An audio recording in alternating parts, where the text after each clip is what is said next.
Good evening, all. It's Block the Middle here, reporting for TDF, and this is our third episode. And we're really lucky to have our special guest. He's a current England player, Liam Palfreeman. Liam, it's great to have you on the show. Would you be able to just let everyone know your kind of journey, really? Because obviously at the moment you're playing abroad, but just to know where you all started, what team you began playing for, and just really your journey in the futsal world so far. Okay, all right. Well, basically, I started in Division 2 for a team called Oxford Futsal, which was just a team full of football players that just played futsal on a Sunday just because it was something extra to do. And so, yeah, you say we never trained, they just turned up on a Sunday, played. And I took it a bit more seriously than the rest of the guys. Like I said, they'd go out the night before and stuff, whereas I'd stay and take it serious and all that. What was the reason that you took that more seriously than your peers at the time, do you reckon? Because, so before we all got together, it was called Team Newbury. Yeah. And, I was obviously at football college, Oxford and Cherwell Valley College, and the coach said to me, do you want to play futsal? Obviously I said, well, I don't know what's futsal. Obviously he explained the rules and all this stuff. Went and played against Loughborough, believe it or not, first game. We got hammered, I think, 12-1. But even though we got beat 12-1, I was like, I like this game. Like, I don't know, just something about it. I felt like, from there, I was like, I want to take it a bit more serious. Yeah, sure. You got the bug. Yeah, and then from there, also we changed from Team Newbury to Oxford Futsal, and then obviously it was like incorporated with the college. Yeah. And we just played on a Sunday, and then one day my coach Craig said to me, back at United are having trials for English players. Obviously, when he said that to me, I was like, well, I'm not going to go because I'm not going to be good enough. I don't think I'll be ready to play with them guys. Sure. So at that point, you'd obviously heard about the English trials. At that moment, they'd just become, I say, full time. They'd obviously had the money that came in from backers from Azerbaijan. So that at that point they were very, very reputable, and obviously they were going full time. So okay. Yeah. And then. So I was a bit like, I don't want to. I'm not sure that I want to do it. And then he said, he told me a lie. He told me a little white lie. He said to me that they asked me specifically to go. Right. Okay. Because he knew if he didn't say that, I wouldn't have gone. Sure. So obviously, I went up to Copper Box for 3 days, just doing the trials. So I was expecting like hundreds of English kids or players to be trying. But when I got there was only about 12 or 15. Okay. Which quite surprised me. So was there any first team players there, or was it just No, it was just trialists. Okay. So obviously successful there, and then like Gemma just said to me, right, we'll see you at training tomorrow. I was like, oh, so I'm in there, kind of thing. It'll happen quite fast. Nice. So Chamber Heaven said come tomorrow, and obviously that's a massive feat, a massive feather in the cap, and then you started training. Yeah. So it was, obviously when I went there, so I've never done a futsal training session in my life, and then to go into an environment like that with, like, say, some of the best players in the world, it was crazy. Yeah. And at that point, as well. So obviously Marcelo was there, Brazilian World Cup winner. Was Arnaldo training with you at that time? No, he had just left. So he had just left. Okay, but obviously it become full time. You had these massive players coming in. That's amazing. Yeah. How was it playing with these world class players every day? What was your kind of general day? So the first month for me was very, very, very, very difficult. Like, there was points I'm thinking I just can't do this anymore, because obviously it was so difficult trying to get to their level as quickly as I can, which obviously is difficult. And I felt like I was killing sessions, if you like. Well, you thought that people were looking at you thinking, oh, you're bringing the session down. Okay. Like you said, these big names thinking, oh God, this English player just killing the session. Yeah. But to be fair, like I say, the players really helped me and said, like, just be calm, just play like you would if you was playing for your old team. And then eventually it was just the best experience, best 6 months that I've had. Yeah, I can imagine you've learnt a lot, and obviously it's great experience to have.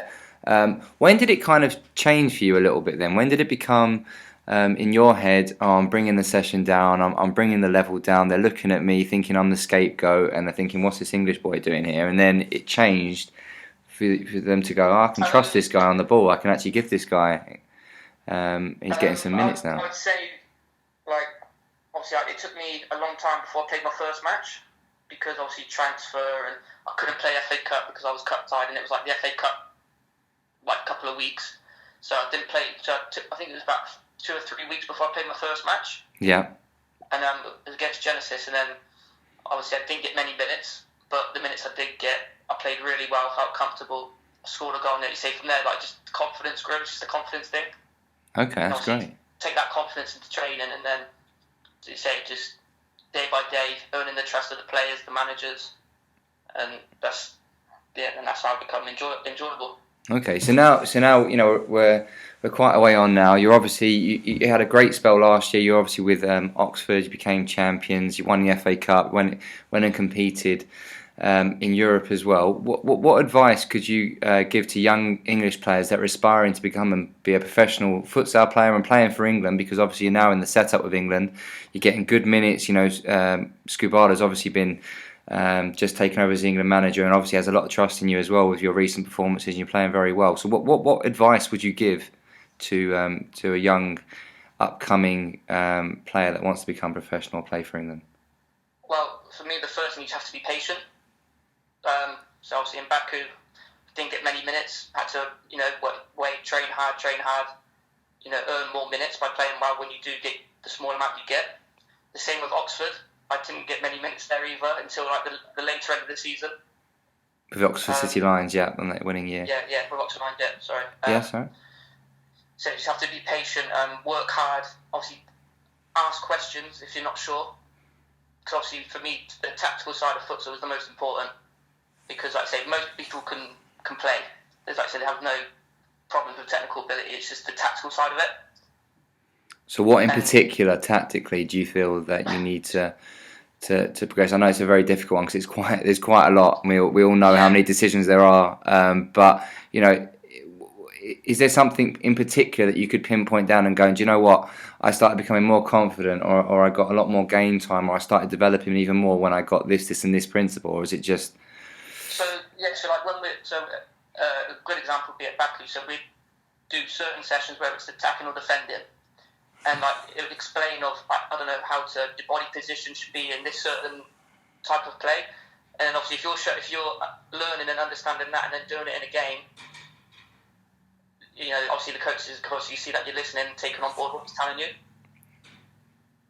Does that make sense? Yeah, it does. I was listening. So it's just really important. Yeah, so like you say, just understanding your role and your roles from the coach, like the instructions they give you. That's the best way I can put it. Because it's very difficult to explain that it's so much. Sure. So and obviously, I'd also advise ask your experienced players questions as well. Okay. Yeah. So you learn a lot from the players as well as the manager. Yeah. Of course. So for me, obviously, you learn a lot from your managers, but for me, sometimes I've learned more from the players because you just watch them. So like when I'm on the bench, I'm watching them to see what movements they're doing and see if I can do the same. Okay, great. It's great to hear. So obviously you've got this opportunity now in Italy. Can you just confirm who you're playing for, how it came about? Like, because obviously you're one of only a handful of players that have gone on to play in other countries as an English player. Would you just be able to give just a bit of information on it and just and how it's working for you? Yeah, so I play for Città di Falconara, which is the division is C1, so it's the 4th division. But it's very competitive, and for me, it's very, it's quite close between the Super League and the 4th division. It come about, so I was playing obviously in UEFA with Oxford last year. Yep.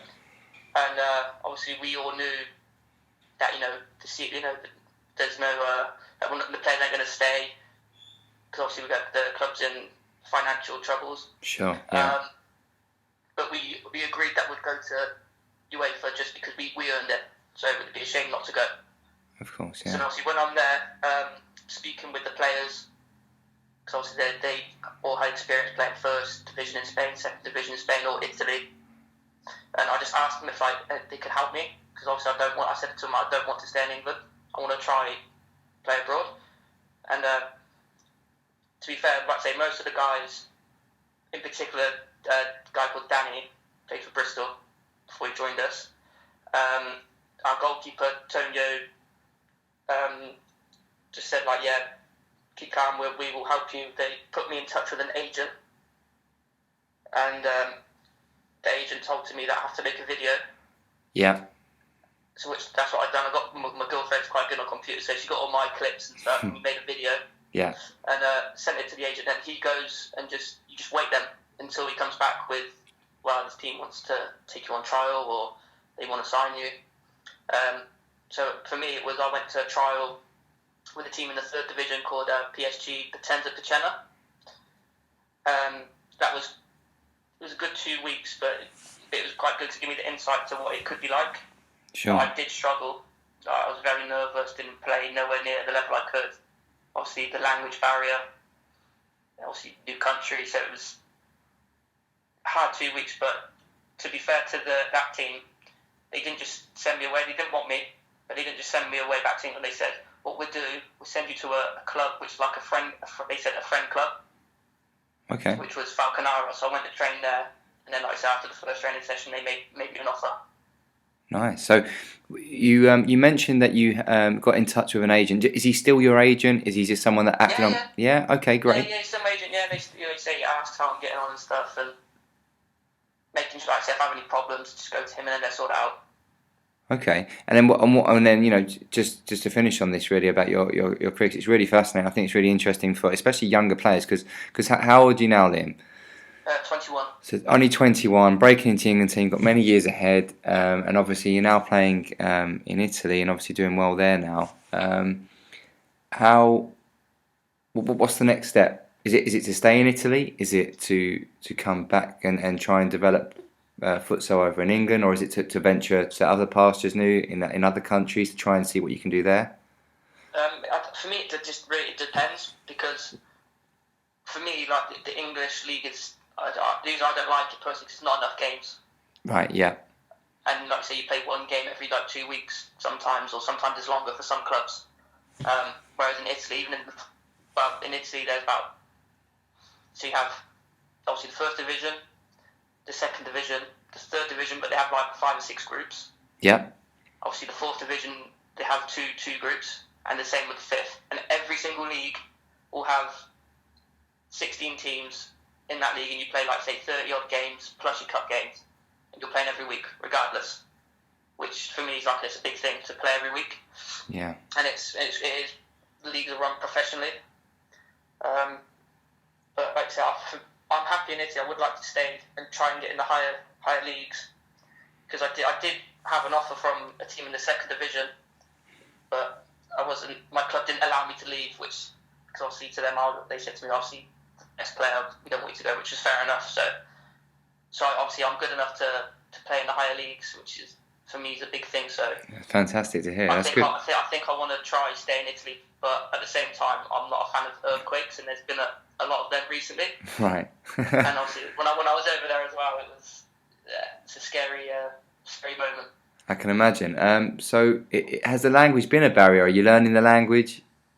I'm trying to learn, but for me, it's very difficult. I think it's harder for an English person to learn a foreign language than a foreign person to learn English. Personally.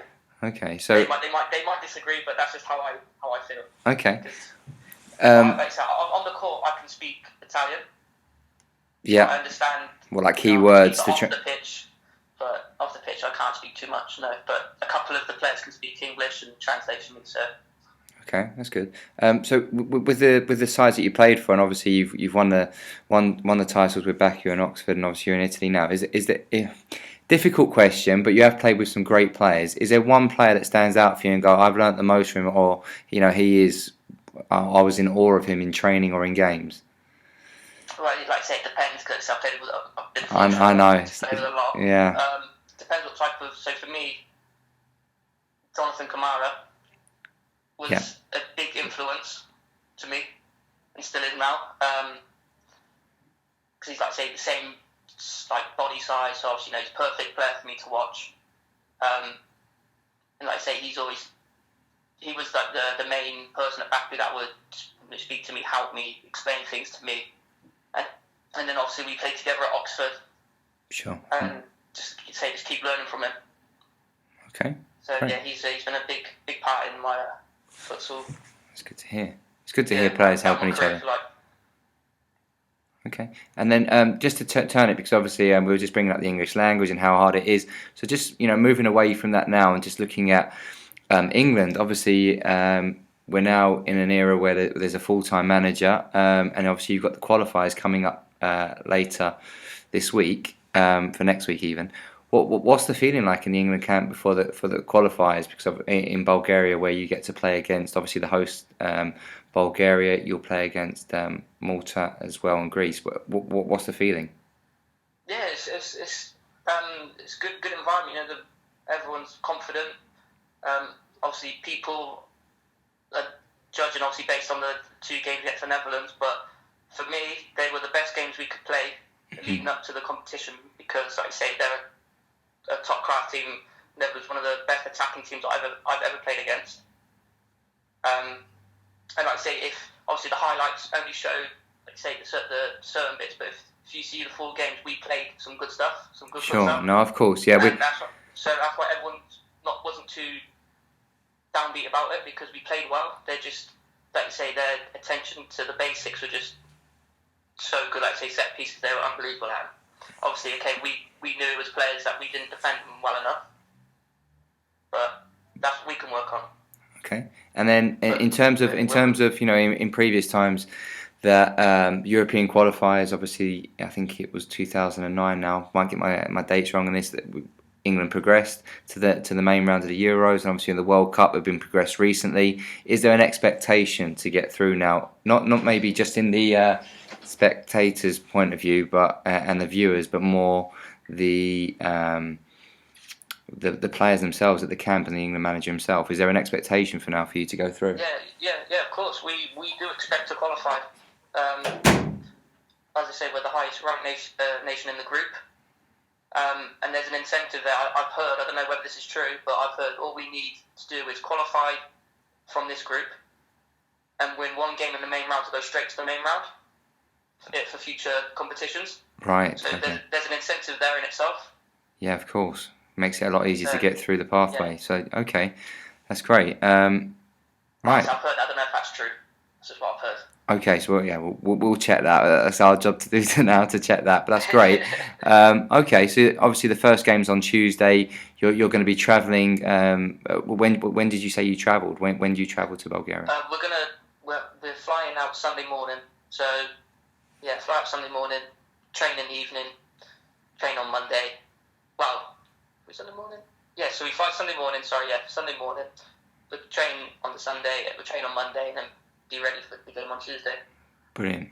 Well, the community's behind it. Hopefully England can push through and make it, and obviously Wales are in action on at the end of next week as well, and hopefully they get through as well. So best of luck, and thank you very much for being a part of the interview for us, and it's really insightful and really helpful.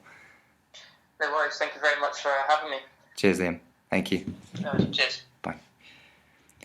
So that was Liam Palfreeman, and he was commenting on his own career pathway, obviously starting with Oxford Futsal, not Oxford City, which he later on went on and played with, and who won the league last year in England as the Super League and competed in Europe, and played full-time with Baku with some phenomenal players there and some big backing, and then has gone on and made it in Italy now, and he's obviously really excited ahead of playing in England. He's had to wait a bit of time to go and play in his England, get a role to make at England, and now he's starting to make strides and is becoming a main player there, and it's really exciting to see. So hopefully we're going to keep all the information here and knowledge for you for the England qualifiers that comes up later this week, and obviously we've got Wales as well, who are in action at the end of the week as well, and they actually host their qualifiers, so that will be really good information. So I am Plot the Middle, reporting for TDF. Thank you for listening.